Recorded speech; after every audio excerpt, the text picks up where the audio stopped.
अस्सलाम वालेकुम, this is अमाइमा Iftikhar from अपमार्क। आज हम जिस टॉपिक के बारे में बात करने लगे दैट इज़ वेरी इंटरेस्टिंग।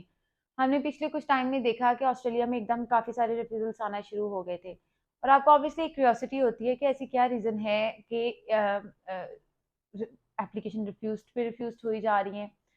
तो मैंने काफ़ी रिफ्यूज़्ड प्रोफाइल को स्टडी किया, एनालाइज़ किया और मैंने कुछ 4 ऐसी रीज़न्स हाइलाइट किए जिनके बेसिस पे आपके बहुत सारे बच्चों के जो है ना वीज़े रिफ्यूज़्ड हुए थे। So let's get started. सबसे पहले अगर हम देखें, हमने वाक़ई बहुत सारे रिफ्यूज़ल्स देखे पिछले दिनों में और उन जैसे प्रोफाइल्स को स्टडी करने के बाद मैंने ये देखा कि जो इन सब में सबसे पहली रीज़न थी दैट वाज़ कि आप बच्चों ने लेवल 1 कॉलेज में अप्लाई किया हुआ with no financials, with no GT, with no bank statement. क्योंकि अब देखिए ये तो एग्ज़ेम्प्ट है अगर आपका लेवल 1 का कॉलेज है या लेवल 1 का आपका इंस्टीट्यूट है, आपका लेवल 1 की यूनिवर्सिटी है, तो आपको फाइनेंशियल्स और बैंक स्टेटमेंट आपको रिक्वायर्ड नहीं होती। उसकी जो फाइनेंशियल और जीटी की रिक्वायरमेंट होती है वो डिफरेंट होती है। बट वो बच्चे जिनकी प्रोफाइल बहुत पुअर थी, पुअर मीन्स के आइल्स कम था, कोर्स लगाया, परसेंटेज लो, गैप ये वो, उसके साथ भी बैंक स्टेटमेंट नहीं लगाई, उसके साथ भी कोई फाइनेंशियल्स नहीं उन्होंने जो है वो डिमॉन्स्ट्रेट किए हुए थे। ये बहुत ही ज़्यादा प्रोफाइल्स में देखने को मिला, बहुत ही ज़्यादा प्रोफाइल्स देखने को मिला, कोई एक आधी की मैं बात नहीं कर रही, ये बहुत सारी, ये एक कॉमन चीज़ थी। उसके बाद जो सेकंड बड़ी प्रोमिनेंट रीज़न थी वो ये थी कि आपने जीटीई के डॉक्यूमेंट्स जो हैं वो प्रॉपरली प्रोवाइड नहीं किए हुए थे। देखिए ऑस्ट्रेलिया ने मिनिस्ट्रियल डायरेक्शन 69 फॉर्म प्रोवाइड किया हुआ है जिसमें उन्होंने सारा एक्सप्लेन किया हुआ है कि आप में क्या चीज़ असेस की जाएगी, आपके एसओपी में क्या चीज़ असेस की जाएगी, आपके स्पॉन्सर में क्या चीज़ असेस की जाएगी, लाइक एवरीथिंग। आपके स्पॉन्सर की इनकम कितनी होनी चाहिए।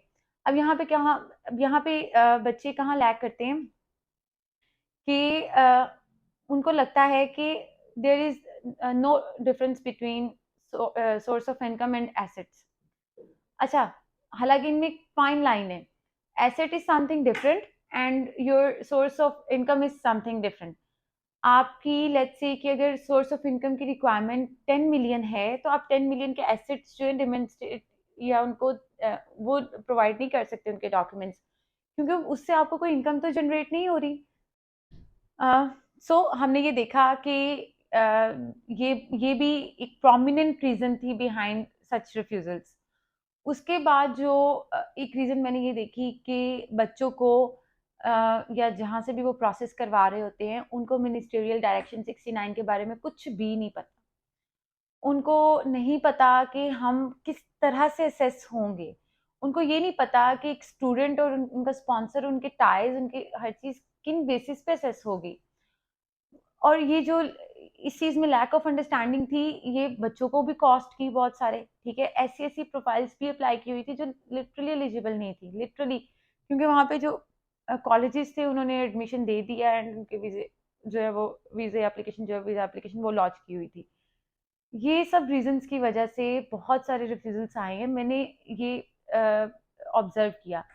और इस सब में जो एक लास्ट रीज़न है, last and very important, that is your poor SOP.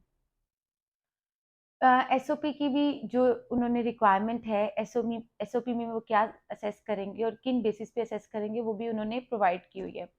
Unfortunately या तो हमारी इतनी हाई वोकैबुलरी थी, ठीक है, हमारी एसओपी में, या तो हमारी इतनी बेसिक चीज़ें हमने लिखी हुई थी कि वो समझ ही नहीं आ रहा था वीज़ा ऑफिसर को कि ये क्या जो है वो एक्सप्लेन करना चाह रहा है। जो आपने अपनी एसओपी में चीज़ें बैलेंस्ड करनी थी वो आपने की नहीं थी। ये हालाँकि कहने को बड़ी एक एसओपी है, बट ऑस्ट्रेलिया में, कनाडा में, अब तो इवन यूके ने भी बहुत ज़्यादा स्ट्रिक्टनेस कर दी है रिगार्डिंग एसओपीज़।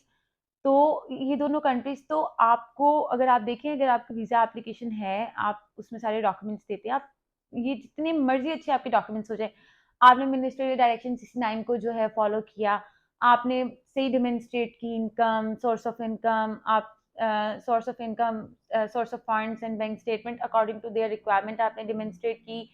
उसके बावजूद अगर आपने एसओपी ठीक नहीं लिखी, उसके बावजूद अगर आपने अपनी चीज़ों को एक्सप्लेन नहीं किया, तो आई गेस उन सब चीज़ों का कोई फ़ायदा नहीं होता। So that's all for today.